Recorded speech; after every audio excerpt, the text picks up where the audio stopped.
सुप्रभात प्यारे मित्रों, स्वागत है आपका आपके अपने चैनल हिंदी सागर में। सर्वप्रथम आज आपको हिंदी दिवस की हार्दिक शुभकामनाएं। और आज 14 सितंबर के दिन प्रतिवर्ष हम हिंदी दिवस बड़े ही हर्षोल्लास के साथ मनाते हैं। और हिंदी दिवस क्यों मनाया जाता है ये तो हम सभी को पता है, फिर भी मैं चर्चा करूंगी कि सन 1949 में 14 सितंबर के दिन हिंदी को राजभाषा के रूप में संवैधानिक रूप से घोषित किया गया था। 14 सितंबर के दिन को हिंदी दिवस के रूप में मनाते हैं। तो आज हम हिंदी दिवस के दिन हिंदी भाषा की वर्तमान स्थिति पर चर्चा करेंगे।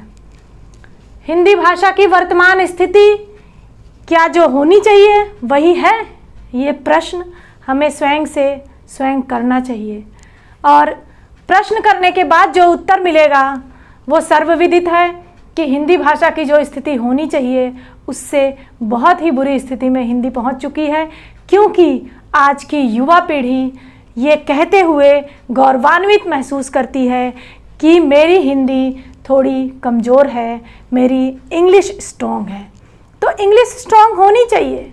जितना ही व्यक्ति का ज्ञान विस्तृत होता है, गहन होता है, उतनी ही भाषाओं का ज्ञान उसके व्यक्तित्व में सम्मिलित होता है। तो ये बहुत अच्छी बात है। और इंग्लिश आज ग्लोबल लैंग्वेज बन चुकी है और टेक्नोलॉजी का ज़माना है, तो इंग्लिश सबको आनी चाहिए। नई पीढ़ी को ही नहीं, हम सबको आनी चाहिए।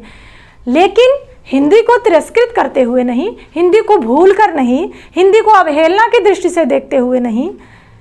हिंदी हमारी मातृभाषा है। हिंदी का सम्मान, हिंदी की गरिमा को बनाए रखना हम सभी देश के नागरिकों का कर्तव्य है।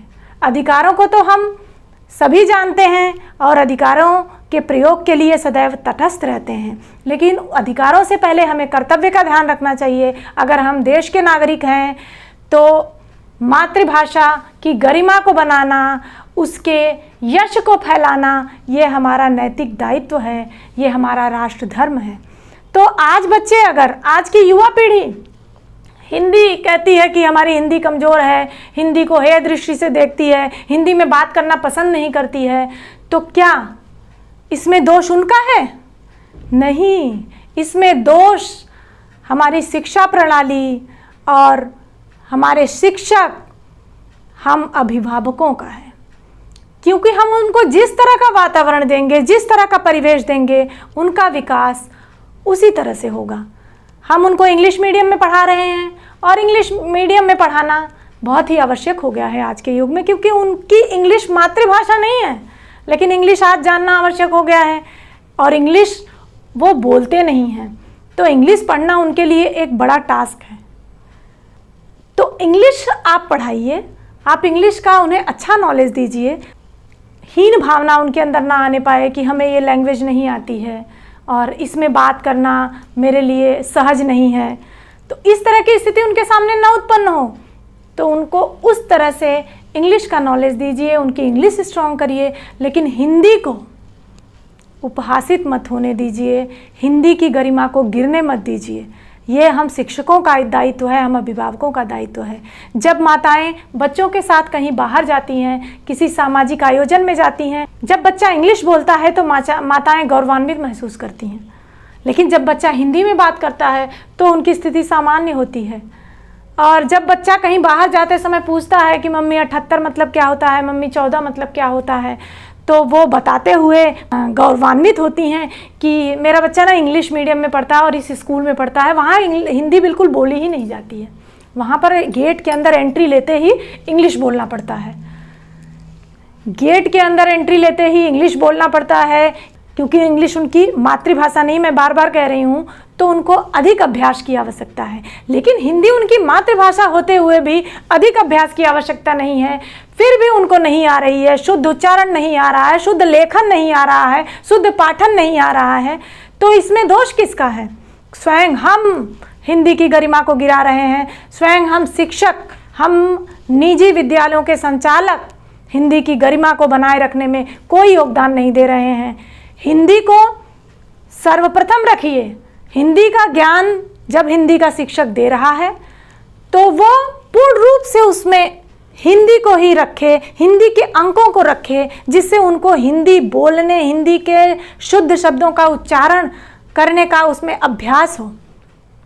हिंदी विषय में भी इंग्लिश का प्रयोग हो रहा है। हिंदी दिवस की बधाई जो दी जा रही है, हिंदी दिवस को भी इंग्लिश में लिखा जा रहा है। ये क्या बच्चे लिख रहे हैं? नहीं, ये हम लिख रहे हैं और हम उनको प्रेरित कर रहे हैं। तो इसलिए जागरूक होने का समय आ गया है। हिंदी भाषा विलुप्तिकरण की तरफ जा रही है और जब किसी भी स्थिति पर संकट आता है, जब किसी भी व्यक्ति पर, वस्तु पर संकट आता है, तो हम तटस्थ हो जाते हैं। जब कभी भी संकट आता है, किसी पर भी संकट आता है, तो हम तटस्थ हो जाते हैं। तो भाषा पर संकट देखकर हम तटस्थ क्यों नहीं हैं? हम सावधान क्यों नहीं हो रहे हैं? और उसकी सुरक्षा के लिए, उसकी रक्षा के लिए हम बचाव क्यों नहीं कर रहे हैं? आज हिंदी दिवस की हम सबको शुभकामनाएं दे रहे हैं, देनी भी चाहिए। लेकिन आज हिंदी दिवस की शुभकामना देते समय यह फीलिंग, यह अनुभूति आ रही है कि कोई बच्चा बीमार है, उसको देख रेख और उसको यथाशीघ्र स्वस्थ करने की, हिष्ट-पुष्ट करने की आवश्यकता है। और हम उसका ध्यान न देकर, उसके ऊपर काम न करके, हम उसके जन्मदिन की बधाई और हम उसकी बधाई कामना एक दूसरे को दे रहे हैं। ये कहाँ तक उचित है? और दूसरी बात कि अगर किसी बच्चे से पूछा जाए कि भाई आप अपने घर के बारे में थोड़ा बताइए और वहाँ की विशेषता के बारे में कुछ हमको अपने घर के,